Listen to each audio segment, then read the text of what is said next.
de Onda Peñes y todas las personas que nos siguen en el directo a través del canal YouTube de MG Lab y Facebook de Info Carreño. Muchísimas gracias por estar aquí. Segunda jornada de estas voces de mujeres.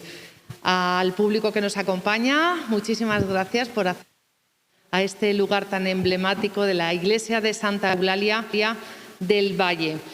La agencia MG Lab, ya lo contábamos ayer, es la que organiza todo este evento de las voces de mujeres. Todos estos días, junto con el Ayuntamiento de Carreño, la Consejería de Cultura, Política Lingüística y Turismo, y así como otras entidades, asociaciones y empresas locales que están aquí haciendo que estas voces de mujeres suenen no solamente por Carreño, sino también por todo el mundo, puesto que estamos en este streaming. Hoy vamos a conocer a tres personas especiales para nosotros. Primero vamos a charlar con María Teresa Álvarez, enseguida se la voy a presentar un poco más formal. Y también van a estar con nosotros Silvia y Gema, de Silbidos y Gemidos del Agua. Cualquiera de las dos opciones son buenas, o también Animalías e Incertidumbres. Eso será en la segunda parte.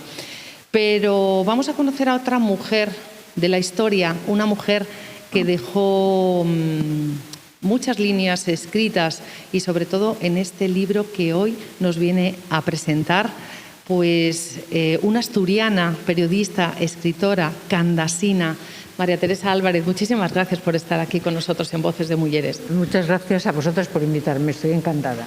Pues un placer, porque además habrás tenido que hacer ese hueco en la agenda, pero me imagino que venir a Candás, venir a Carreño, no es precisamente una obligación, todo lo contrario. No, en absoluto. Me pilló muy seguido porque llegué de Roma justamente el lunes por la noche a Madrid, pero bueno, vine encantada. A Candás siempre vengo y además paso mucho tiempo en Candás. Disfrutas de tu gente, de tus amigas y amigos de siempre, me imagino. Por supuesto. Familiares. Por supuesto. Ahora casi paso, no diría más tiempo, pero a caballo entre Madrid y Candás. O sea que, bueno, no tengo tiempo a añorar Candás como antes. Bueno, hasta cierto punto es hasta lógico, ¿no? Sí, que sea así. Sí, por supuesto que sí. Bueno, desde 1999 empiezas tu trayectoria literaria, muy vinculada, desde luego, al género femenino. Y eso también nos interesa mucho destacarlo en estas jornadas que se están llevando a cabo. ¿Qué has aprendido de todas esas mujeres, de esas mujeres de la historia que también, por cierto, dio nombre al documental que presentabas y dirigías en Televisión Española? Mira, eso merece la pena porque tenemos tiempo, ¿no? Podemos charlar con tranquilidad. Tranquilamente, que nuestros oyentes están ahí fielmente en Onda Peñes. El problema en televisión siempre es la escasez de tiempo, ¿no? Entonces dices, me dediqué a las mujeres, yo sufrí un proceso también. Yo he vivido una época en que la marginación de la mujer era palpable, porque ya tengo una edad importante. Entonces, bueno, pues porque tal vez por no haber tenido hermanos varones, por tener un carácter fuerte y hacer un poco lo que quería siempre, y también la suerte que me acompañó, no fui consciente de esa marginación. Fíjate, hasta tal punto que cuando presenté los primeros capítulos de Mujeres en la Historia, tuve precaución de que no me colgasen la etiqueta de feminista, porque no era una historia feminista, era hablar de mujeres. Luego lo reconocí públicamente que había sido un error, porque considero que una mujer no puede ser nada más que feminista, o sea, está clarísimo, ¿no? El problema de las mujeres es que no nos queremos entre nosotras. Pero dicho esto, lo descubrí al entrar en contacto con esas mujeres importantes que puse mi pequeño granito de arena para que la historia las conociera, ¿no? Pero yo conscientemente no lo era. A partir de ahí sí tomé mayor conciencia y fui mucho más consciente de la marginación a la que nos sometíamos. Porque claro, si tú vives en una situación en la que un poco, pues bueno, no lo percibes porque tienes una situación un poco de privilegio. Yo trabajaba en el Centro de Televisión en Asturias, era la única mujer y una administradora y no sufrí la marginación. En el panorama regional. En el panorama regional en el año 1974, imagínate, el 16 de septiembre, hace casi nada. Pero luego, examinando algunos detalles, pues eres más consciente. Entonces, por ejemplo, una anécdota. Cuando estábamos en Madrid, Rafael Sánchez Abello, que es mi amigo y compañero, hicimos un documental que era Viaje en el tiempo sobre Cristóbal Colón. En aquel tiempo todavía utilizábamos la claqueta, ¿no? Para decir toma uno, toma dos. Los dos éramos codirectores, coguionistas y copresentadores. Solo tenía que figurar un nombre en la claqueta. ¿Cuál figuraba? El de él, fijo. El de él. Bueno, pues eso te vas dando cuenta, ¿no? O sea, que yo estoy enormemente agradecida haber hecho ese programa Mujeres en la Historia, porque me hizo tomar conciencia en realidad de la situación de la mujer. Sí, además me imagino que hay muchas mujeres que no se van a descubrir porque nadie a lo mejor ha puesto el foco en ellas, pero tú sí. Y todas estas mujeres que tú nos has contado a lo largo de las novelas que has escrito y de todos estos artículos, sí que han dejado su legado como mujer, y ya no solamente por estar en la historia. No, indudablemente. Lo que pasa que lo que hace la mujer, hay algunas que en su momento fueron importantes para meterse con ellas, ¿no? Y denigrarlas y ponerles motes y etiquetas, pero es que luego desaparecen. Es como si la historia las tragase, ¿no? O sea, hay un ejemplo muy sencillo, el movimiento comunero, que todo el mundo ha oído hablar de él. Uh-huh. Pues en Madrid hay 3 calles que son Bravo, Padilla y Maldonado. María Pacheco, líder comunera, mujer de Juan Padilla y que mantiene el movimiento vivo mucho más tiempo que los otros 3 capitanes, no tiene una calle en Madrid. Pero bueno, son esas cosas, ¿no? Es un suma y sigue, evidentemente. Bueno, ¿alguna de estas mujeres ha sido tu mujer preferida? Que hayas conectado con ella, que incluso en algunos momentos te puedas identificar. Hombre, en todas las mujeres tienes algún punto en común siempre, aunque seas muy distinta. Yo con aspectos de muchas de ellas haría la supermujer. Pero si tengo que decantarme por una, ya lo dije más veces, sin duda me decanto por María Pacheco. Porque María Pacheco es una mujer, fíjate, que nace en la Alhambra de Granada, que es hija del conde de Tendilla, el primer marqués de Mondéjar, que tuvo la suerte de ser educada como un hombre y por eso supo luchar y defenderse, porque la mejor arma de la que disponemos es de la cultura. Eso es indudable. Por eso no nos dejaron ir a la universidad hasta el siglo XX.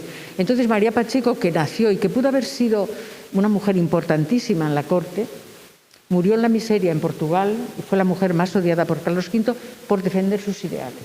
Y ante eso, mira, sea de hace 100 años, 300, 500 que hoy, todo mi respeto. Claro, además la libertad de los comuneros, ¿no? En aquel abril, me imagino que no los secundarían muchas mujeres.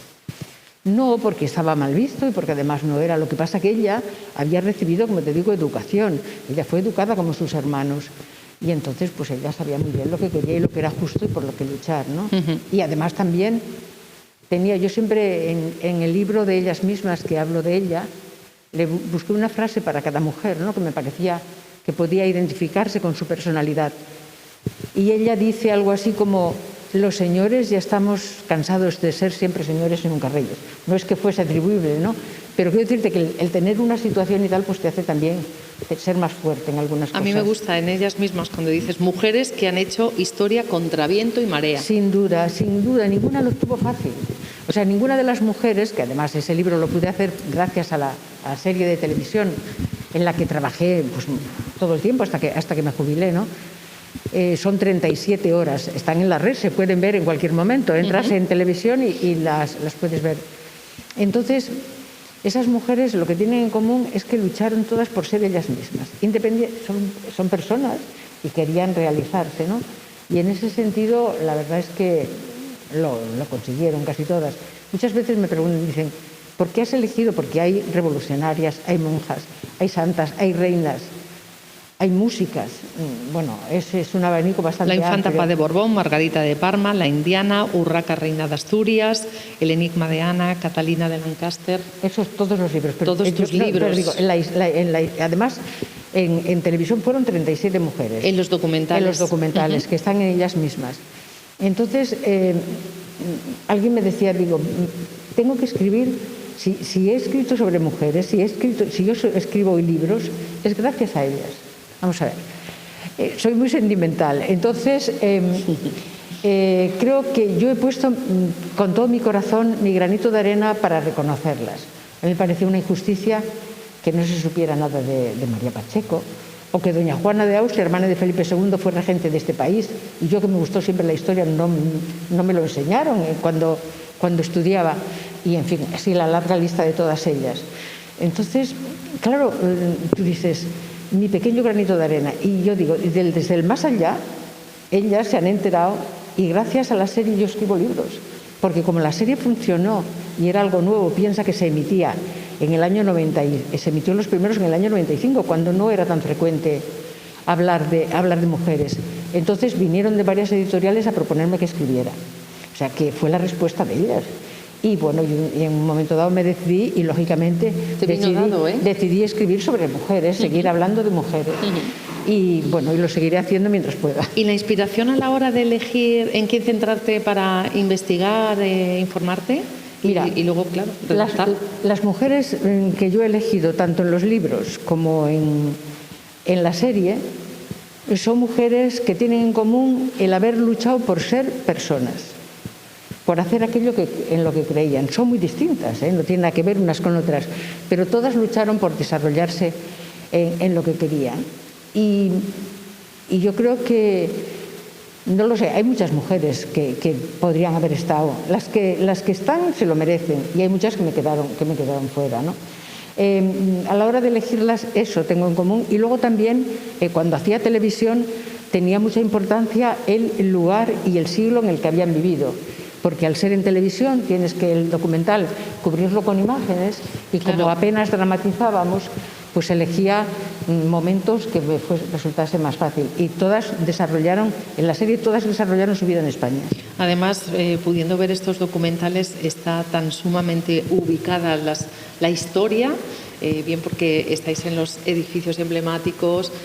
Efectivamente hay alguna dramatización con algún actor, pero muy actriz, pequeñas, muy pero pocas, muy poco, porque al final son estas voces en off, todos los recursos que usáis de diálogo y luego muchos historiadores, que es un poco el avalar. Opiniones, o sea, ¿no? También opinan. Claro, porque yo soy periodista, entonces me gusta la historia, pero no soy historiadora. Y yo, tanto en mis libros como en la serie documental, decía, quiero que lo entienda mi madre. Siempre la pongo a ella de ejemplo, que lo entienda mi madre, que no estudió, pero que ningún historiador me ponga peras diciendo qué incorrecto es esto, ¿no? Entonces, mi intento siempre es acercar lo que hago al gran público y que se entienda bien. Sí, además hay algo muy interesante que es de alguna forma como reflejar en la actualidad ese personaje. Esa proyección se ve cuando estás observando el documental y se está disfrutando. Parece que el personaje está aquí, que vive. Claro, es que en realidad no hay nada nuevo. La historia se repite y han cambiado muchas cosas, afortunadamente. Debemos mucho a los movimientos feministas y siempre digo, y a los electrodomésticos, que nos han permitido una mayor movilidad. Pero dicho esto, pues bueno, yo creo que la historia se repite muchísimas veces. Sí. El machismo ha sido el mayor obstáculo a lo largo de los tiempos para que el desarrollo y aportaciones de las mujeres tuviesen de verdad su valoración, tanto en la cultura, en lo social, en la historia, en la ciencia. ¿Por qué siempre se ha cortado? ¿Por qué no ha tenido esa trascendencia que se necesitaba, que se merecían estas mujeres?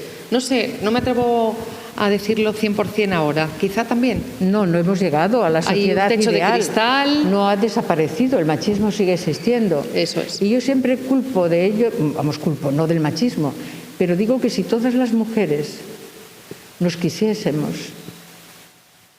cambiaría totalmente. O sea, la mujer es la que educa a los hijos, casi siempre. Y yo creo que hay muchas mujeres machistas y es mucho más grave. Me cuesta decir que hay mujeres machistas, eso es grave, pero las hay. Y eso hace muchísimo daño. Sobre todo porque hay veces que el concepto de feminismo tiene hasta mala fama. No, el ser una mujer feminista parece que tienes que tener unas características muy concretas. No, yo ahí quiero hacer una matización. Yo me declaro feminista aquí y en todas partes, pero reivindico mi derecho a ser feminista sin militar en movimientos feministas.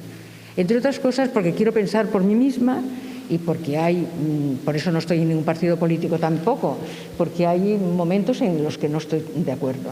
O sea, yo de seguir fielmente unas directrices, pues como que no estoy dispuesta. Dicho esto, yo defiendo el feminismo siempre y a las mujeres. Entonces, Es que si lo pensamos, dices, pero qué injusto. ¿Pero por qué? ¿Cuánto talento se perdió a lo largo de la historia por haber marginado a las mujeres? Tú piensas, la hermana de Mozart, componía tan bien o mejor que él, Nanel, y sin embargo, pues como era mujer, la casaron y se dedicó a tener hijos y no volvió a componer. Entonces dices, qué pena, cuánto hemos perdido, ¿no?, por el hecho de marginarla como mujer. O la hermana de Mendelssohn, estoy refiriéndome solo a la música. Muchas de las canciones, ahora no, ahora se está corrigiendo el error y se están catalogando las composiciones de Fanny Mendelssohn como de ella, pero hasta ahora pertenecían a su hermano, ¿no? Cuentan una anécdota que una vez la reina de Inglaterra, la contemporánea de Mendelssohn, que ahora mismo no sé quién era, no sé si era la reina Victoria, bueno, la que fuese, la titular de la corona, en aquel momento, felicitó a Félix Mendelssohn por una canción que ella tarareaba y él tuvo el valor de decir, no es mía, es de mi hermana. O sea que eso es así. O sea, la cantidad de talento que se ha perdido. La misma hermana de Jovellanos, Josefa de Jovellanos, pues igual. Ahora sí que empieza a verse a Josefa por ahí. De hecho, este fin de semana pasado había un mercado medieval y había un expositor exclusivo para hablar y para dar a conocer a Josefa. Claro, todos los que también, se paraban pues, allí. por ser mujer, pues quedó limitada, ¿no? Y eso es una pena muy grande. Digo, es que no lo entiendes. Dices, ¿pero por qué? Además, esa frase de detrás de todo gran hombre hay una gran mujer. ¿Por qué detrás? No, al lado. A la par, claro, al lado. Y eso siempre lo dije. Al lado, detrás, no. Es como cuando dicen, no, pero mira, no quiero la paridad. Bueno, vamos a ver. Yo defiendo la paridad cuando el nombramiento, la designación, lo que se vaya a hacer es a dedo. Si hay una oposición, un examen, que gane el mejor, sea hombre o mujer. Supongo que estarás de acuerdo. Totalmente de acuerdo. Ahora, si vas a nombrar a los consejeros de tal entidad, si hay 50 hombres, pido 50 mujeres. Ah, es que no están preparadas. ¿Y están preparados los hombres? Exactamente. O sea, se reían de mí muchas veces cuando digo, yo reivindico mi derecho a equivocarme, tengo derecho a equivocarme. ¿Por qué no? Además, después todo eso se deriva a una desigualdad muy grande también en los puestos de trabajo, lo que decía en ese techo de cristal, esa brecha salarial. Claro, es necesario el empoderamiento. Estamos hablando de la actualidad, ¿no? A mí me duele decirlo, es necesario el empoderamiento, pero muchas mujeres que están empoderadas se olvidan del resto. Y eso a mí me duele muchísimo. Pues nos tendremos que unir más. Me duele habrá que buscar tremendamente esa buena fórmula, ¿no? Sí. También se dice que las mujeres no somos buenas amigas y yo no estoy totalmente de acuerdo. No, para nada. Todo lo contrario. Yo trabajando en televisión tenía un auxiliar de producción y cuando podía tener una mujer realizadora la elegía. No era decir quiero todo mujeres, no, pero con algunas mujeres funciona muy bien, se trabaja. Y con hombres también, ¿eh? Por supuesto. Eso no tiene nada que ver, claro. Inclusivo total. Bueno, ¿ha habido algún arma infalible, esas armas de mujer que hayas detectado en todas estas féminas que has ido investigando y desgranando su vida? ¿A qué te refieres con armas de mujer? Pues porque, como siempre se dicen, las mujeres tienen unas armas infalibles, pues alguna que usase pues como su educación, su cultura, su saber estar. Como los hombres, todas, y yo creo que eso es lo que tiene que hacer todo ser humano. Si tú quieres conseguir algo y sabes que utilizando tal cosa lo puedes hacer, lo haces, sin duda.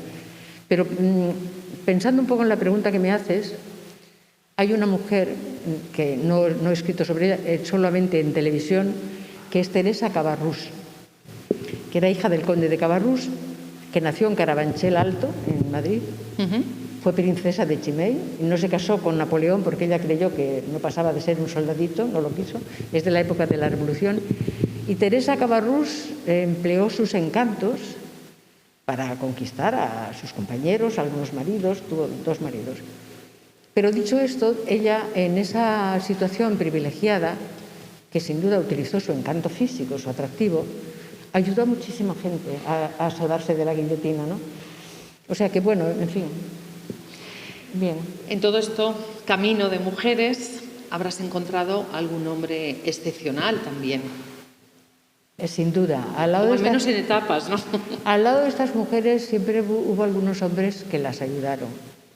Yo digo, cuando me preguntan, ¿no vas a escribir nunca sobre algún hombre? Digo, pues sí, hay algunos hombres, ¿por qué no? pero casi todos me interesan porque ayudaron a las mujeres.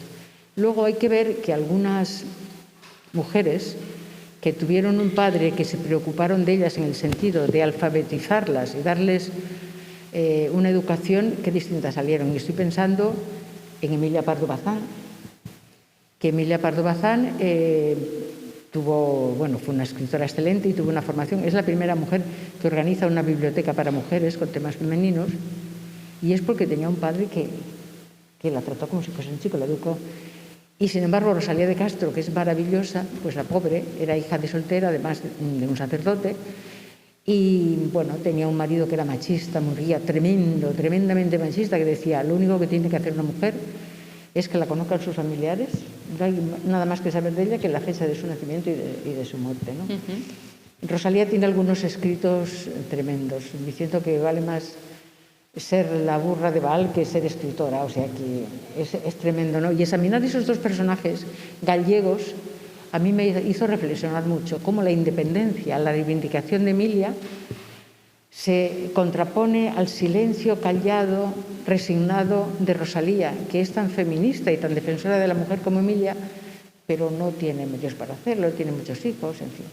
Parece mentira que en aquella época pudiéramos encontrar mujeres como esta tu Juana de Castilla, que sabían danzas, sabían idiomas, estaban formadas e informadas y sin embargo no se hizo justicia, ¿no?, con su estar en la historia. Fíjate lo que te digo, de todas las mujeres que he tratado, que he estudiado en la serie y en los libros, casi me atrevo a decir que Juana de Castilla es la más desgraciada de todas. La vida de Juana es terrible. Y fíjate, era hija de los reyes católicos, fue la reina más poderosa de su tiempo. Pero ¿sabes qué le faltó? El afecto. No la quiso nadie en su vida. Claro. Y eso es terrible. De nada te sirve ser importante, tener dinero. Si estás sola y no te quiere nadie... No solamente eso, es que además la abandonan, ¿no? Su padre, su madre, su marido... No, su madre no la abandona, no. Bueno, al final, un poco... No la abandona. Lo que pasa es que su madre era reina por encima de todo, Isabel. Claro. Y Isabel, cuando ve que el marido de su hija, que Juana hereda de carambola, porque... No le tocaba ser reina para nada. Para nada, era la tercera. Estaba alejada absolutamente de la línea de sucesión. Se suponía que los primeros tendrían hijos, bueno, el destino quiso que fuera ella. Entonces, cuando su madre Isabel, que fue una reina para mí extraordinaria, se da cuenta de que el marido de su hija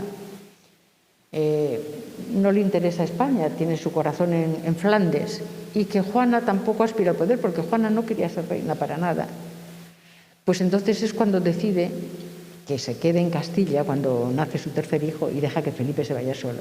Es la famosa escena de la película que yo no vi, de Aranda, en Medina del Campo. En el Castillo de la Mota. En el cuerpo de guardia allí, en las casetas, las garitas de los guardias, en pleno invierno, al ver que nadie la obedece y que no puede regresar a Flandes, pues decide pasar la noche allí y coger una pulmonía. Entonces, bueno, luego hablaremos de Juana, pero esa es una de las razones por las que se dice Juana estaba loca. Pero si lo analizas a fondo, dices, Juana está sola, está rodeada de sirvientes, de damas, de todo lo que quieras, pero que no la obedecen a ella, obedecen a su madre o a su marido. Y ella quiere volver con su marido y con sus hijos, que están en Flandes, y sabe que su madre no la deja, ¿no? Entonces, ¿qué haces para conseguir que tu madre reaccione? Rebeldía. Es una locura y no es frecuente ponerte a la intemperie para morirte, pero ella lo único que tiene es su cuerpo y dice, mira, es lo único que tengo y estoy dispuesta a morir, es lo que tengo, pero muero si no me dejas ir. Isabel reacciona y la deja marcharse. Menos mal. La verdad es que este libro lo escribiste en el confinamiento y supongo que... ¿alguna lágrima te debe de caer cuando estás escribiendo? ¿O alguna emoción? Muchísimas. ¿O simplemente como lo estás tú desarrollando, ¿no? Es que es muy difícil. Si alguien no tiene amor, no tiene admiración por los suyos, es muy duro vivir así. Yo he escrito en algunos libros, en La Comunera, Fue en el primer libro que lloré. Me acuerdo que llamé a una amiga mía, a Josefina, y le dije, estoy llorando en el momento que estaba escribiendo cómo mataban a los comuneros en Villalar. Bueno, me entró una llorera tremenda, ¿no? Porque te metes en el personaje. Claro. Son muchas horas, muchos días, meses con ellos y lo sientes como tuyo. Pues con Juana es un libro muy difícil de escribir porque el primer temor que tuve fue decir, hay tantos libros escritos sobre Juana de Castilla que ¿qué voy a aportar yo? ¿Qué voy a contar yo que sea nuevo? Y dudé bastante antes de decidirme. Pero ya lo había hecho también en televisión el personaje, o sea que no era desconocido para mí. Y bueno, me pareció que sí, que tenía que hacerlo y me decidí. Y luego surgió el COVID, ya había empezado a escribir algo. Y el estar encerrada en casa, estuve en Candás, me ayudó a meterme en el personaje, a lo que tuvo que sufrir Juana, ¿no? Porque yo decía, bueno, yo puedo salir a la ventana, tengo una pequeña terraza, puedo asomarme y tal, pero Juana estaba en una habitación y a veces si no se portaba bien le tapiaban la ventana, con lo cual no sabía 46 años. Sí, no sabía si era de noche o de día. Y me ayudó en ese sentido para meterme en el personaje. Y reconozco que hubo momentos que lo pasé muy mal. Si te fijas el libro lo cuento en flashback, quiero decir, arranco en un momento de la vida de Juana y ella va recordando parte del pasado, en algunos momentos alterno, porque era tan duro contar de seguido todo el encierro que tenía que yo misma darme un poco de respiro y que ella contase cómo fue su boda, cuando nació su primer hijo, para dar un también poco para el lector que podamos respirar para poder, porque tengamos, si no es, el ejemplar, ¿no? Está claro. Es duro, la verdad, y fue una vida muy desgraciada. Además ella, como bien has dicho, ella no quería el poder y es que fue su tormento. Fue su tormento porque, mira, Juana no quiere el poder. Juana no se encuentra con fuerzas para gobernar y ella nunca hubiese querido gobernar, pero una vez heredado el poder, es digna hija de Isabel la Católica y la dinastía para ella es fundamental. Entonces ella es la reina y de ahí no la mueve nadie. ¿Qué pasa? Que pide ayuda a su padre, para que le ayude a gobernar. Y Fernando lo que hace es encerrarla en Tordesillas. La miente también. ¿Por qué la encierra en Tordesillas? Juana nunca le va a hacer daño a su padre, pero la encierra porque Fernando no es muy querido en Castilla y tiene miedo que los nobles de Castilla influyan en Juana y en un momento dado le quiten el poder a él. Y entonces, claro, ante eso, enciérrala y ya está, y tú haces lo que te dé la gana, ¿no? Tú fíjate a qué extremo llega que cuando Fernando el Católico se muere, da la orden de que nadie le cuente a su hija que ha muerto. Son años después, ¿no? Los comuneros, por los comuneros. Por los comuneros. Es que eso es terrible. Para una hija que realmente adoraba a su padre.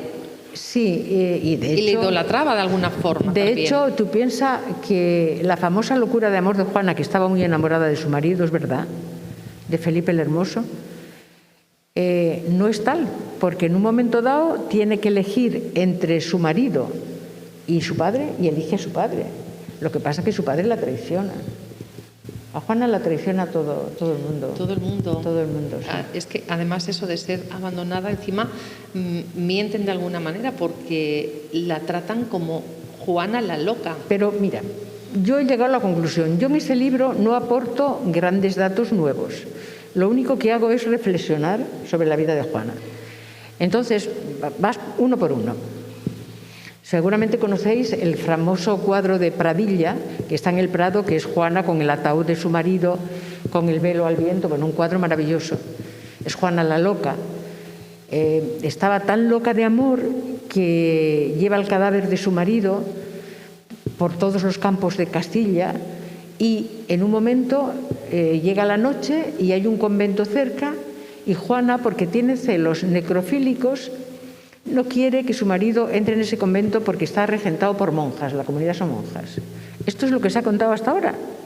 Bueno, hay algunos que no. Entonces te metes y ves lo siguiente. Lo primero que dices es, pues debió de cambiar de idea Juana, porque en Tordesillas el cadáver de Felipe estuvo siempre en el monasterio de las Clarisas y ella viviendo en el palacio. Que es que las Clarisas eran especiales. Y cuando sabes que quien custodiaba el cadáver de Felipe eran los cartujos y tenían prohibido pernoctar bajo techo, con mujeres que no fuesen de la realeza, lo entiendes todo. Los cartujos de Burgos. Sí, lo entiendes todo. O sea, no entraron no por un problema de Juana, de celos, por los cartujos. Claro, entonces dices, pues bueno. O sea que está mal contada también la historia. No es mal contada, es que nadie se para a pensar en eso. ¿Por qué se llama Juana la loca? Porque Juana reacciona de una forma que no es normal en las mujeres de la época. Tú piensas que las reinas, bueno, no digo las reinas por estar hablando de ella, estaban acostumbradas a que sus maridos les fuesen infieles. Y unas los llevaban con resignación, otras tenían sus amantes también, y cada una hacía lo que le daba la gana, ¿no? Juana no. Mientras que fuera pactado. Claro, Juana no. Juana protesta públicamente, le intenta cortar el pelo a un amante de su marido, y eso es inusual. Entonces tiene que estar loco para hacer eso. Las monjas que sabían latín, se les había un proceso para ver si era una influencia del demonio o de Dios. Si era del demonio, la hoguera; si era de Dios, eran santas. O sea, es así, la mujer cuando se sale de los cánones establecidos, pues hay que ponerle una etiqueta. Bueno, y a su madre, la reina Isabel, con Fernando, que también se la jugó de vez en cuando, no, ya Isabel también, ella tuvo... Aguantó, porque Isabel... Arrojo, ¿no? Simone de Beauvoir decía que había dos mujeres en la historia que habían trascendido porque no eran ni hombres ni mujeres, eran soberanas: Catalina la Grande y Isabel la Católica. Y es así. Probablemente Juana habrá visto llorar muchas veces a su madre porque Fernando era tremendo. Claro, porque parecía infalible. Pero ella, parecía una mujer que ante lo que pensaba lo llevaba adelante a término total. Sí, pero Juana lo único que tiene es a su marido y a sus hijos. Isabel tiene Castilla y tiene el reino. Eso es, ¿sabes? Tú misma ahora, plantéate hoy mismo. Tú tienes una vida repleta, tienes un trabajo que te apasiona. ¿Cómo no te va a doler una infidelidad de tu marido? Pero tienes otras armas, otros resortes que si estás en casa limpiando la casa. Es distinto.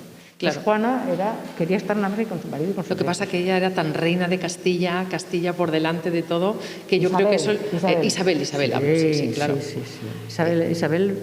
Pero algún momento de conmovedor tenía que tener la reina de Castilla, Isabel, me refiero. Supongo que sí. Porque parecía eso... Ayudó mucho a las mujeres, Isabel. Isabel tenía Beatriz Galindo la latina, que le hablaba de Aristóteles, le enseñaba latín. Y de hecho, en la época de Isabel la Católica, en la Universidad de Salamanca, hay dos mujeres enseñando. O sea, Isabel la Católica sí defendió. Y de hecho, en las cortes europeas, las hijas de Isabel la Católica, que fueron todas muy desgraciadas. Es que Isabel la Católica, los hijos de Isabel fueron una continua desgracia. Catalina, la de Enrique VIII, que luego se separa de ella por Ana Bolena, casada primero con su hermano, causaban sensación de la educación tan maravillosa y tan estupenda que tenían las hijas de Isabel, ¿no? La misma Juana estaba educada, sí. Claro, ella también había tenido una educación muy estricta y también le vinieron dadas para que fuera la reina Isabel. Isabel era muy lista. Isabel tuvo la madre, Isabel de Portugal, que estuvo trastornada los últimos años en Arévalo. En el castillo de Arévalo. Sí, pero Isabel, que a mí en principio Isabel no me resulta simpática. Y te voy a explicar por qué no me resulta simpática Isabel. Si yo hago mujeres en la historia, es por recordar a una mujer que creo que fue un juguete roto de la historia, que es Juana la Beltraneja. Y es Juana la Beltraneja. A ella le debo el hacer la serie Mujeres en la Historia, que a mí me cambió mucho personal y profesionalmente. Entonces, Isabel la Católica era su tía y madrina. Y le robó el trono, le robó. Hubo una guerra y se quedó con el trono que le pertenecía a Juana, ¿no? Porque además tú piensas que Isabel nunca dijo que no fuera hija de su hermanastro, de Enrique IV, sino que no se había casado por la Iglesia con Portugal. Y Juana, Isabel, la Católica, yo he visto en Simancas la bula por la que la liberan de la pena de excomunión, porque se casó con Fernando con una bula falsa, eran primos. Eran primos. Y se casó con una bula falsa. Claro. Yo lo he visto en Simancas. Que además hicieron un tratado más, porque parece ella fue que la historia de Castilla se escribe con mentiras y con tratados. Isabel la Católica, cuando muere su hermanastro, que hay que ver si fue envenenado o no, que hay quien dice que fue envenenado, Enrique IV, en Segovia a caballo, espada en mano, se proclama reina antes de que llegue Fernando. No vaya a ser que Fernando... No le deja entrar, de hecho, en el Alcázar, ¿no? No vaya a ser que Fernando se proclame el rey. Eran primos y además ella fue tan lista que se casa con Fernando y, como yo digo, mata a 2 pájaros de un tiro. O sea, lo elimina, queda ella como esto, ¿no? Era muy lista Isabel. Pero ella sí estaba enamorada de Fernando. No lo sé. Se decía. Supongo. La historia. Y sobre todo le tiene que doler. No sé. Supongo que sí, no lo sé. ¿Por qué Juana de Castilla no querría el poder? No todo el mundo quiere el poder. A ver cómo te lo explico yo. Por ejemplo, tú piensas, yo ahora mismo, ¿no?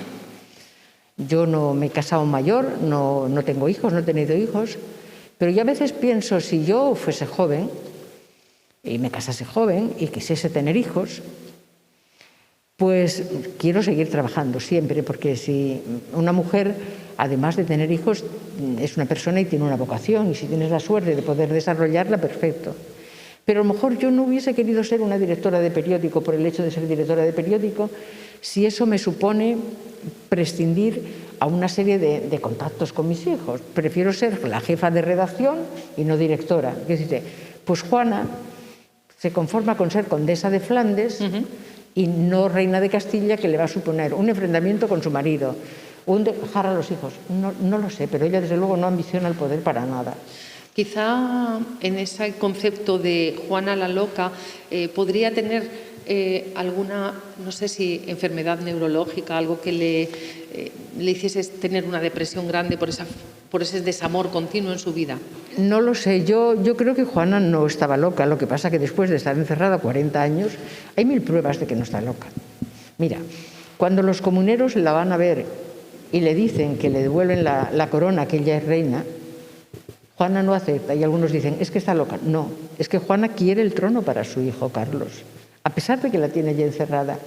Porque además yo creo que piensa, como no puedo saber lo que piensa, pero yo creo que ella dice, si mi padre y mi hijo me tratan de esta forma, ¿qué harán estos señores que son desconocidos en cuanto les dé el poder? Claro, ¿no? Tuvo miedo también un poco de las decisiones de los comuneros. Y luego también hay otro factor a tener en cuenta, que es que los nobles de Castilla, que en un principio están con los comuneros, luego no están. Con lo cual ella tiene la reacción de una persona para mí normal. Bueno, ahora, otra cosa que te quiero decir. Probablemente, si en vez de Juana es Juan, ya, pues muchos nobles de Castilla le hubiesen ayudado y hubiesen hecho frente a... Lo que hace una letra, ¿eh? Sí, eso es así. Lo que hace una letra. Eso es así. Probablemente si no, la situación de Juana, si fuese Juan, no hubiese sido esa.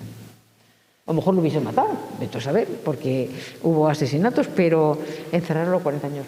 Bueno, además, en aquella época hubo tantas enfermedades también que tocaba a todos, a los nobles también, evidentemente. Claro, pero no hubiese sido así. El mismo almirante de Castilla, que hablo mucho de él en el libro, que la quiere, que fue con ella cuando era muy joven, con 17 años a casarse a Flandes, la llevó, era uno de los que iba en la flota, no tiene el valor suficiente para defenderla a fondo, ¿no? Claro, habría tantas presiones y tantos, pues no sé, compromisos, intereses mentiras, también, intereses, claro. Claro, que al final, sí. A saber, ¿no? Mira, y otra prueba de que no está loca es la siguiente. Cuando viene Carlos a Castilla, su hijo, con su hermana Leonor, y la van a ver, quedan asustados de ver, porque Juana está con la niña pequeña, con Catalina, y quedan asustados de ver en la situación que está la niña Catalina, y les da pena. Y cogen y la llevan con ellos. Juana, cuando se da cuenta que le han quitado a Catalina, se pone en huelga de hambre, que es lo único que puede hacer, y la devuelven a la niña. A los 3 años, Catalina se va para casarse con el rey de Portugal, y Juana llora en silencio, no dice nada, porque sabe que es su destino. Con lo cual dices... Había tantas cosas que se asumían. Claro, pero sin embargo no protesta como protestó. O sea, ella era consciente de que hacía una injusticia llevándosela, ¿no? Sin embargo, después su nieto sí que tuvo una mirada especial hacia ella, Los nietos sí la van a ver. Y hay un nieto, el hijo de Fernando, que es cariñoso con ella. Y Date cuenta, es que Juana vive 74 años. Mucho duró en aquella época, ¿no? Son muchos años para aquel Fíjate momento. qué fortaleza tenía Juana, que en aquel tiempo todos sabemos que los niños morían un 50% o más, que digo un 50%, mucho más. Pues ella tuvo 6 hijos y los 6 hijos perfectos. Date cuenta, fue madre, todos fueron reyes, emperador, todos. Increíble. Pues hoy desde luego van a tener la oportunidad de conocer a Juana de Castilla y después quien quiera adquirir el libro pues también lo podrán hacer. Déjame contar una cosa que me hace mucha ilusión. Sí, yo te iba a hacer me hace mucha ilusión. también. El libro me ha sorprendido mucho porque está en la 6ª edición, no hice presentaciones presenciales, casi todas fueron online, es alguna, la Nueva España y en el Comercio. Y bueno, son estas cosas que pasan que a veces dices, bueno, el día 10 de noviembre se cumplen los 500 años del traslado de los cuerpos de los reyes católicos de San Antolín en la Alhambra en que estaban a la Capilla Real de Granada. Y han incluido en los actos oficiales el día 11 de noviembre la presentación de este libro en la Capilla Real de Granada. Con lo cual, para mí es muy emocionante, porque son actos oficiales y Juana, que estuvo ninguneada siempre, que nadie le dio ninguna importancia, pues dentro de los actos oficiales vamos a presentar su libro en el que ella va a ser exclusivamente la protagonista. Entonces, bueno, es una alegría muy grande. Además, las personas pasamos a ser nada cuando no hablan de nosotros una vez que hemos fallecido. Por tanto, Juana está totalmente en la actualidad. Bueno, claro, 500 años después, pues mira, fíjate. Pues eso es una maravilla, nos lo tendrás que contar. Ay, sí. Tengo que mentalizarme para no emocionarme, porque... No, emocionate porque ella que además llevaba el cadáver del marido no porque no quisiese, porque no pudiese separarse de él, para nada. Es porque quiere que sea enterrado en Granada y porque además teme que roben el cadáver en Flandes, porque de hecho el corazón de Felipe el Hermoso está enterrado con su madre. Pero yo me imagino que también sería un arma de evasión hacia otros nobles que a lo mejor en aquel momento querrían aprovechar las circunstancias. El rey de Inglaterra la pide matrimonio. Eso es. Y Juana lo rechaza. Dice, tengo aquí a mi marido cuerpo presente, no me puedo casar con nadie. Es un arma, pero aparte de eso porque quiere que su hijo herede el trono, su hijo Carlos. Porque ya había pasado en la historia. O sea, cuando yo escribí el libro de Urraca, Reina de Asturias, la madre del padre de Urraca, que es Urraca I, pudo reinar porque murieron todos y no le quedó más remedio que darle el trono a ella. Pero estaba viuda con 2 hijos. Tuvo que casarse. La obligaron a casarse. Y el segundo marido, que era el batallador, le hizo firmar un documento en el que decía que si tenían un hijo, quien heredaría el trono sería el hijo ese y no el anterior.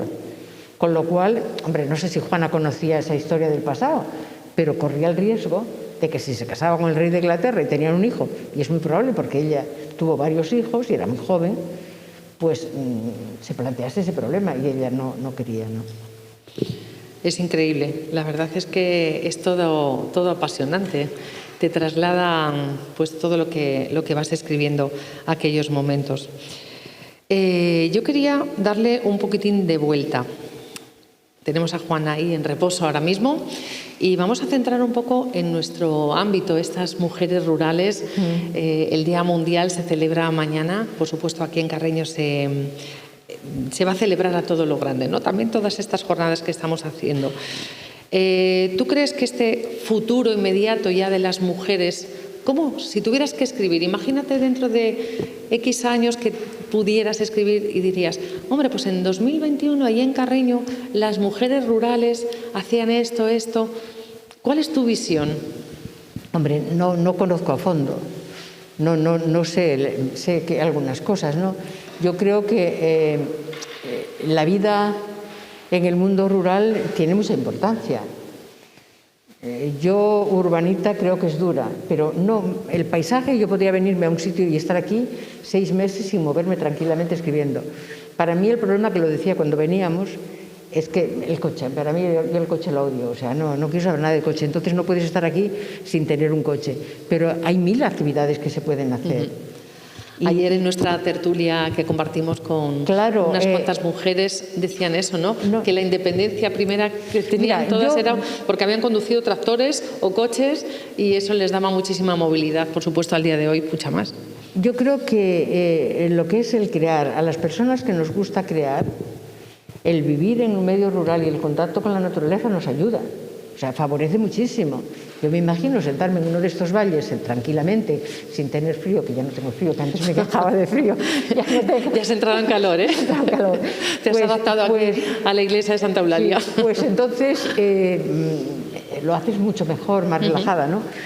Y creo que en ese sentido sí. Y aparte de eso, yo creo que el COVID, que desde la pandemia, muchas veces decía, nos va a enseñar cosas.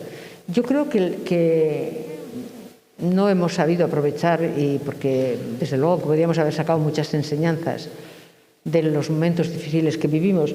Pero una de las cosas, yo creo que mucha gente ha vuelto a mirar al campo, ha vuelto a mirar a lo rural, y en ese sentido creo que es bueno. Yo tengo amigos en Madrid que han decidido coger aquí en Asturias, en una zona, un hotelito, y están felices. Y se dedican, pues tienen unas cuantas habitaciones, se realizan y tal. Yo creo que sí que se pueden hacer muchas cosas. Ayer conocíamos el emprendimiento de varias mujeres. Sí, a Josefina, había algo que a Josefina, claro, bueno, sí, la presidenta de la asociación de nosotras, claro. Por supuesto, pero no solo ella, sino mujeres que han empezado a ver que aquí estaba también el futuro para ellas, para su familia, porque sus hijos ya han nacido aquí, aunque ellas eran de otros sitios y se han trasladado o eran de aquí y han retornado. Tuvimos tantos ejemplos, maestras que, bueno, aquí también nos acompañan algunas de ellas, y yo creo que mucho queda por seguir investigando y por seguir conociendo del mundo rural. Y siempre preguntábamos también al público cómo vivían ellas en aquella época, porque había, como hoy también que nos acompañan, mujeres más mayores que no han tenido las facilidades que tenemos ahora. Primero por la tecnología, después hasta por las carreteras. Encima hasta el clima es mejor ahora en Asturias. Claro, sin duda. No, bueno, lo de Internet, San Google, como digo, pues bueno, lo tienes al alcance de la mano, ¿no? Pero tenía que tener su encanto también, ¿eh? Sí, algunas asentían con la cabeza, no sé si es que tenía que ser su encanto. Tenía su encanto antiguamente. Bueno, aquí hay movimientos de cejas, tenemos todos mascarilla. No, bueno, María Luisa lleva muchos años, María Luisa viviendo. ¿Cuántos, María Luisa? ¿Cuántos, María Luisa? En Boyanca. Claro.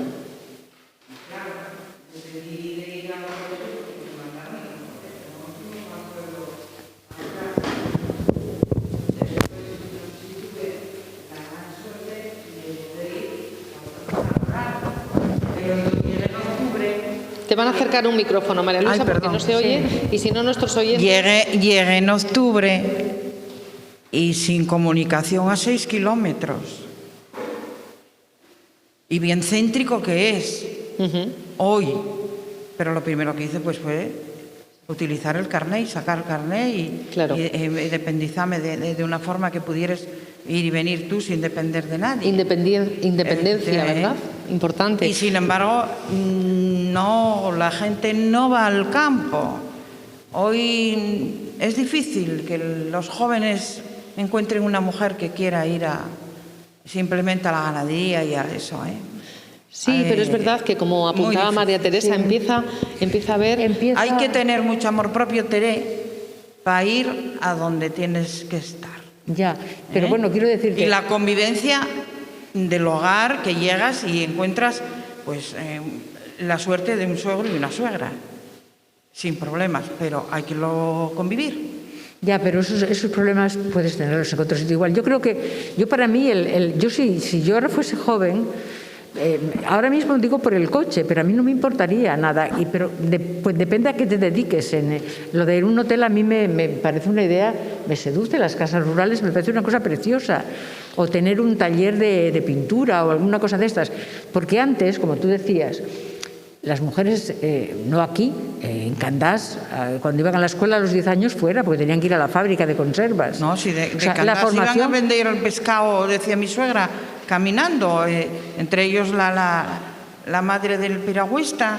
Sí. Y otras 2 mujeres conocíamos mi suegra de ir a vender el pescado desde Candás, Claro, a Coyanca, quien la cite, que el sacrificio era igual de la mujer rural, que iba al rural, que las de que la Candás. pescadera que tenía que salir Claro. a vender el Eran pescado. otros desde tiempos, luego, claro. eran otros tiempos. Y después hacer la casa, atender a la familia, los hijos.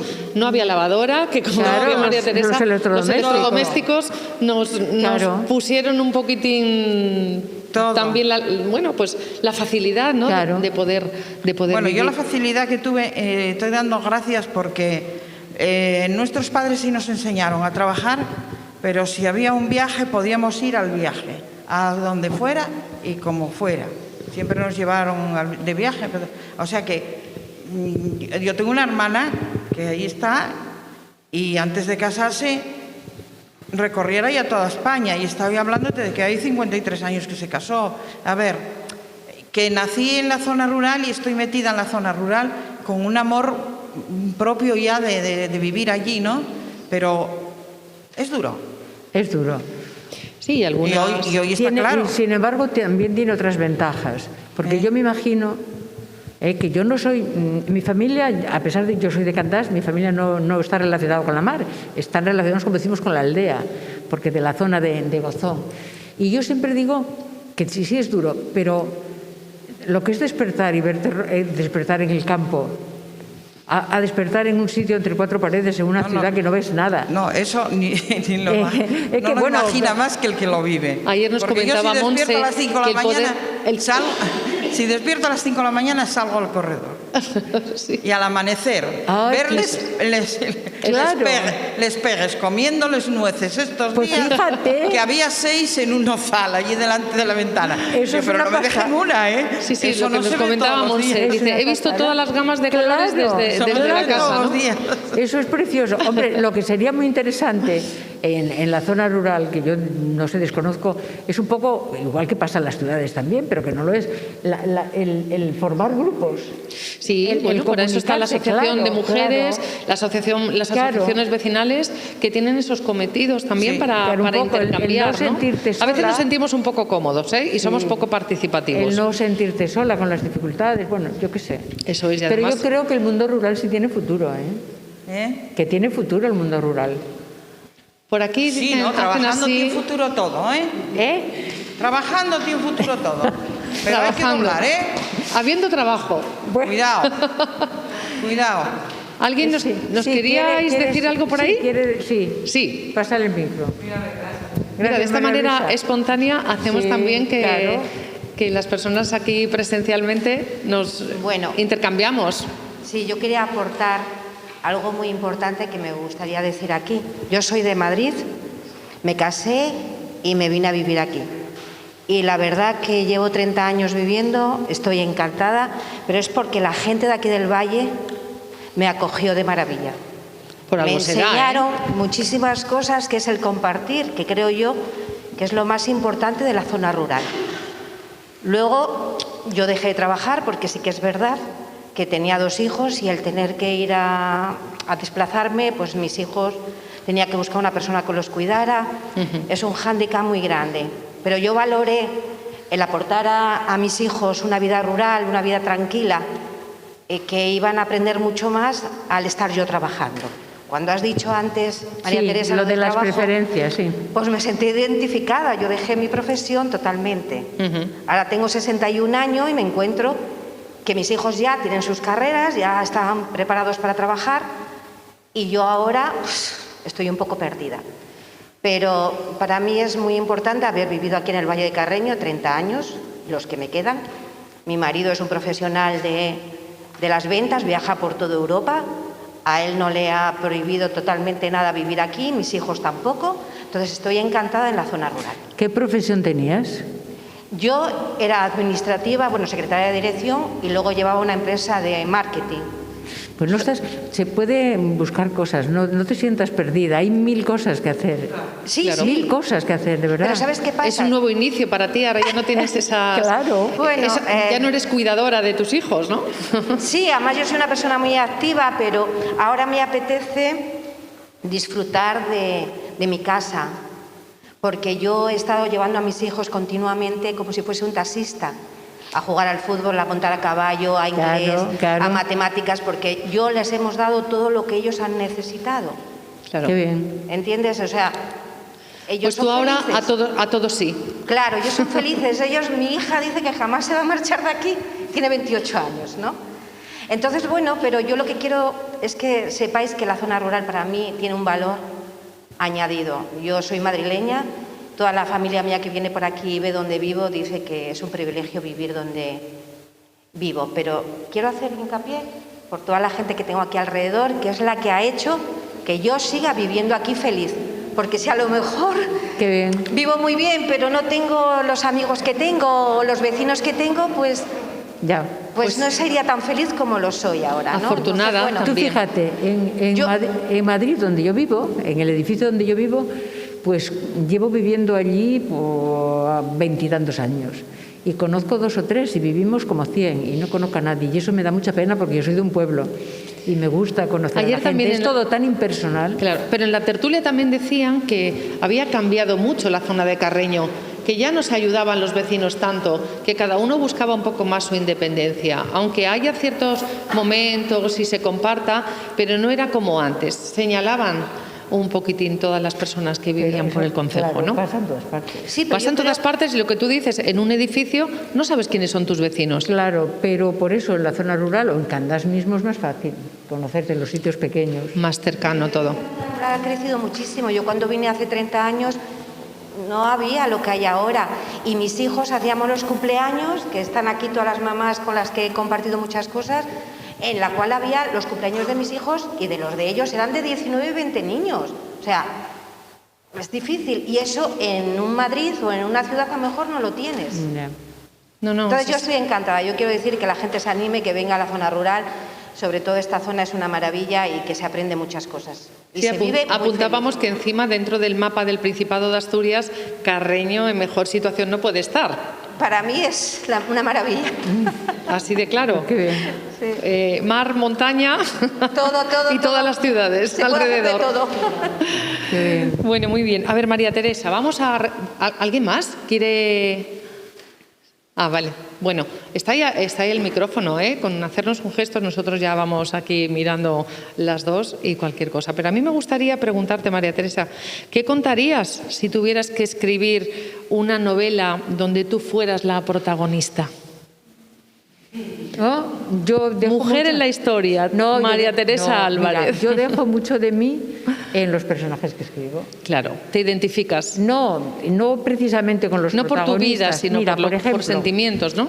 Emociones. En este libro de Juana, que es el que tenemos aquí, todos los personajes han existido, son reales. Solo hay un personaje que yo he inventado, que es Ana Cifuentes. Bueno, pues Ana Cifuentes es un poco mi comodín. Bueno, es la que me ayuda, ¿no? Yo dejo de mí, porque soy sincera escribiendo y dejo bastante de mí. En Madre Sacramento en Madre Sacramento hablo de Covadonga y como yo digo, si yo no conociese Covadonga y yo no hubiese estado allí y ver cómo llueve en Covadonga, muchas páginas de ese libro no serían lo que son. No digo nada nuevo porque Claudio Magris, cuando le dieron el premio Príncipe de Asturias, entonces de las letras, daba las gracias a todas las personas que había conocido, porque sin ellas, sin los amaneceres, sin los atardeceres, muchas páginas de sus libros no serían lo que eran, ¿no? Entonces, si te gusta escribir, yo soy un poco como una esponja que voy absorbiendo cosas y hay situaciones que luego las traspaso a las novelas, ¿no? O sea, que es una traducción. No, hay muchas por ahí, cosas. por abajo. Hombre, sí, dejo de mí y quien me conoce bien, pues coge un libro y ve algunos aspectos y dice, esto eres tú quien lo piensa, ¿no? Pero bueno, bien. Sí, porque además, María Teresa, tú también eres contundente cuando tienes que dar una opinión. Casi siempre. Por eso, entonces, hemos escuchado, y lo voy a decir textualmente, precisamente volviendo al feminismo, ¿no? La llamada literatura feminista es un invento de algunos críticos para desprestigiar lo escrito por mujeres. Claro. Y no te tiembla la voz. No, para nada, porque además te voy a decir una cosa. Yo que le debo a mi madre todo, la vida, todo, pero algo que ella me inculcó sin pretenderlo. Yo veía a mi madre que cuando se quedaba sola, en aquel tiempo era yo una niña pequeña, no sabía leer, y veía que mi madre leía. Yo no sabía que estaba leyendo, yo veía que cogía un libro y no estaba bien visto, y lo hacía cuando estaba sola. Y yo me fijaba que mi madre, la cara se le transfiguraba. Y yo dije, eso tiene que ser bueno. O sea, que ella me inculcó sin saberlo mi afición a la lectura. Entonces, es algo que eternamente le estaré agradecida. Y no me duele decir eso, ¿por qué? Porque yo, de joven, no leía a Corín Tellado, a la que quería mucho y de la que fui mi amiga. Leía a Marcial Lafuente Estefanía, que lo leían los hombres. Y a mí nunca me dijeron que leía literatura de hombres, ni machista, ni de vaqueros, ¿no? Pero, sin embargo, si leía a Corín, era literatura de mujeres, rosa, blandita, de consolación. Entonces dices, pero bueno, ¿por qué? ¿Pero qué me están contando ustedes? No. Tú hoy... No tiene género la literatura. Que tú, si eres muy sincera escribiendo y un psicólogo lee tus libros, puede decir, es una mujer o es un hombre. Se dice también de las directoras de cine. Yo creo que mis libros, solo hay un libro mío que no lo puede haber escrito un hombre. Solo uno, que es Isabel II, Melodía de un recuerdo. Ese libro no lo puede haber escrito un hombre jamás. ¿Por qué no? Porque somos distintos y hay una sensibilidad, y en ese libro un hombre no sabría captar eso. Igual que yo no podría escribir otros escritos por hombres, seguramente, pero bueno. Pero dicho eso, yo creo que la literatura feminista es mentira, no existe. A mí me leen hombres y mujeres. Lo que pasa es que las mujeres leemos mucho más que los hombres.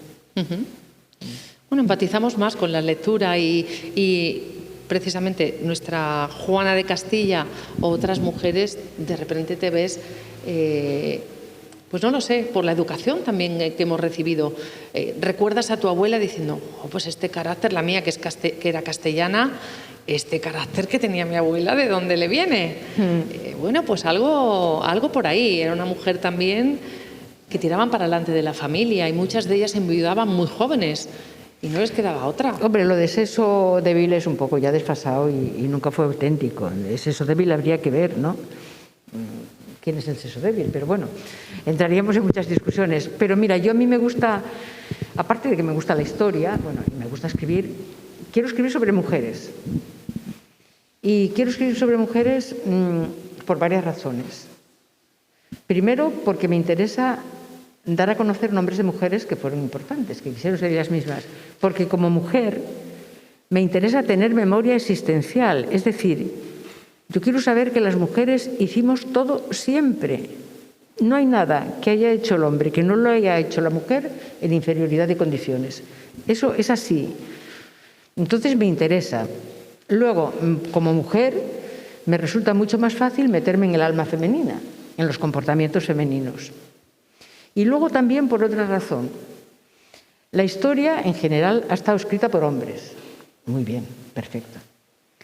Lo que pasa que yo al escribir, no ya como mujer, sino al meterme en el alma de mujeres y ver ese momento de la historia en el que ellas vivieron a través de los ojos de ellas, como somos distintos, contemplo ángulos que en la visión general no se contemplan, con lo cual reivindico que al escribir sobre mujeres y hablar de historia, la visión que yo ofrezco es mucho más completa. Por ejemplo, Catalina de Lancaster, que fue la primera princesa de Asturias, nieta de Isabel la Católica. Lo único que dice la historia de ella es que era gorda, que le gustaba el chocolate y dos cosas más. No dice más. Estamos bien. Y entonces estudias un poco el personaje con trabajo, porque tienes que leerte 1000 cosas para encontrar datos de ella, y te encuentras con un dato sorprendente. Hoy ser pacifista es fantástico. En el siglo XIV ya no. Ser pacifista era complicado. Y ella es pacifista. Y ella además demuestra que con una tregua de paz con el emir de Granada, Yusuf III, consigue la redención de 100 cautivos cristianos. Cosa que su cuñado, Fernando de Antequera, con 1000 guerras que hacía, no conseguía. Con lo cual, esto hay que contarlo. Porque eso ya era bueno. Pues no se dice. Claro. ¿Dónde te documentas? Pues depende, leo muchos libros, en la Biblioteca Nacional depende de la época. Si son reinas, a veces en el Palacio Real, en los archivos. Y bueno, y en Google está todo, ¿eh? No puedes fiarte a fondo, pero la primera pista es perfecta, luego vas a confirmar si es auténtico. La primera ¿no? pista es Wikipedia siempre, ¿no? Es perfecta, de verdad. Encuentras cosas insospechadas. Te ubican en la historia, en el tiempo, en el espacio. Una cosa que me dejó patidifusa. Estoy escribiendo y quería saber cosas de Álvaro de Luna, precisamente el libro de Catalina de Lancaster, porque es el íntimo amigo de su hijo Juan II. Y tengo el dato de que ha escrito unos poemas. Y dije, oye, y me meto en internet y están los poemas de Álvaro de Luna. Y dices, bueno, no me lo puedo creer. Lo tienes todo, se tiene todo. Sí, ¿Qué sería de nosotros? Si ahora tardo 2 años al escribir un libro, si en Google tardaría... Sí, porque además también lo tienes accesible en cualquier parte, a cualquier viaje que puedas ir o marchar. Además, no es como antes, el meterte en la biblioteca, en una hemeroteca, lo que fuera. Una duda. Estás estudiando una cosa, te surge una duda, porque es como que se abre una ventana y dices, pues voy a introducirme por aquí a ver qué hay. Y te encuentras con sorpresas increíbles, ¿no? Claro. No, es fantástico. Sí. Incluso algunas efectivamente te lleva a cierta documentación donde registrándote tienes acceso a documentaciones oficiales. Mira, ahora me estoy acordando, voy a contar otra anécdota que a mí me encanta, diciendo esto de ver la historia a través de los ojos y de lo que hicieron las mujeres. Antes hice alusión a Teresa Cabarrús, que era hija del conde Cabarrús, bueno, todo esto y que utilizó esos encantos. Pues de ella se enamora uno de los líderes de la Revolución Francesa, Tallien. Y ella sospechosa, bueno, el caso es que la detienen y la meten en la cárcel de la Force en París. Y ella le escribe una carta diciéndole que la van a guillotinar, que le van a cortar la cabeza. Y él está enamorado de ella. Entonces, el golpe de Thermidor que acaba con Robespierre se produce ese día y a esa hora porque Tallien no quiere que muera Teresa Cabarrús en la cárcel. Entonces dices, bueno, ¿cómo? Pues sí. La magia. La magia, claro. La magia de la mujer. ¿Nos adelantas en qué vas a estar trabajando, en qué estás ya trabajando? Pues mira, me he metido en un lío porque es un libro dificilísimo. ¿En un lío más te refieres? Sí, pero es muy difícil. Es muy difícil para cualquiera y para mí muy especialmente. He decidido, ya lo he firmado con la editorial y voy a escribir sobre María Magdalena. Personaje. Y es un personaje del que no se sabe nada y que me la voy a inventar. Me la voy a inventar su vida hasta que conoce a Jesús. Después ya es distinto, ¿no? Entonces es un libro muy, muy difícil, muy difícil.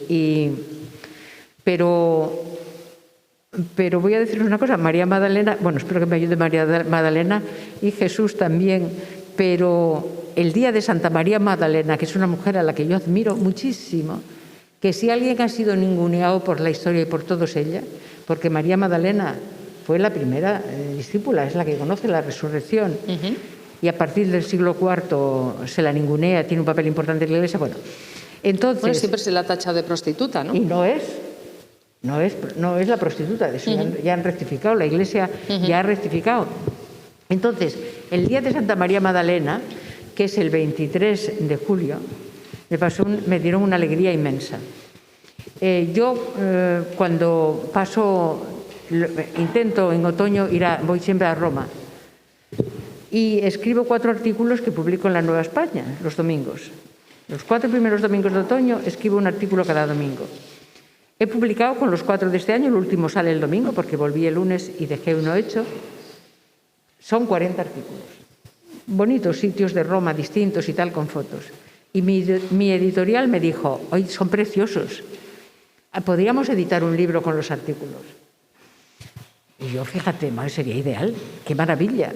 Ya lo tienes hecho, además. Dice, pero no va a poder ser porque es un poco caro, porque al llevar tantas fotos e ilustraciones en color, el libro sale muy caro. Dije, bueno, pues nada, oye, no os preocupéis. Y el día de Santa María Magdalena me llaman y dicen, lo hacemos. Dije, ya está, el primer regalo que me manda María Magdalena. Las señales, hay que estar atentos a las señales. Ese libro pienso que va a salir en mayo, el de los artículos, y luego, si soy capaz, pues el de María Magdalena para noviembre, para octubre-noviembre. Bueno, debemos... Soy capaz, ya veremos a ver. Pues claro que sí, vamos, no nos cabe ninguna duda. Es una maravilla escucharte, seguirte, leerte y vamos a hacer, bueno, yo me voy a permitir el lujo, ya que está este libro aquí, este ejemplar, de pedirte, tengo ya aquí este bolígrafo, que vaya este ejemplar, pues eso, dedicado. Todos vosotros podéis adquirirlo, evidentemente los radioyentes, ya saben, en librerías, por internet, hay todo tipo de facilidades y también para todas las personas que nos estáis viendo en directo. María Teresa, un auténtico placer que hayas estado aquí con nosotros. Muchas gracias. Esta conversación, yo no pararía, ¿no? Porque no, yo además hablo muchísimo. los personajes, hablando. No, yo no lo hago mal tampoco. No, pues mira, podemos seguir. Hacemos un equipazo que no veas. Seguimos charlando. Conocer a Juana de Castilla. A ti, Elena. Sí, Elena. Este va a ser para mí. Este es para ti. Sí, sí, sí. Además, Juana, como se llamaba mi madre. ¿Qué más quiero? Y mi madre encima de Castilla. ¿Para qué más? Señales. Sí. Bueno, pues muchísimas gracias a todas las personas que nos siguen en directo, por supuesto, a los radio oyentes de Onda Peñas y sin duda a todos y a todas las que estáis aquí interviniendo directamente y aportando vuestra presencia. Muchísimas gracias. Elena, déjame decir una cosa, ya que dices Onda Peñas, y no quiero irme sin decirles una cosa y darles las gracias como Candasina, porque el año pasado, cuando el COVID, en todas las casas de Candás conectamos con Peñas y se cantó la Salve Marinera. O sea que mi agradecimiento en nombre de todos los candasinos, porque fue fantástico, de verdad. Gracias. Bueno, pues un aplauso, por favor.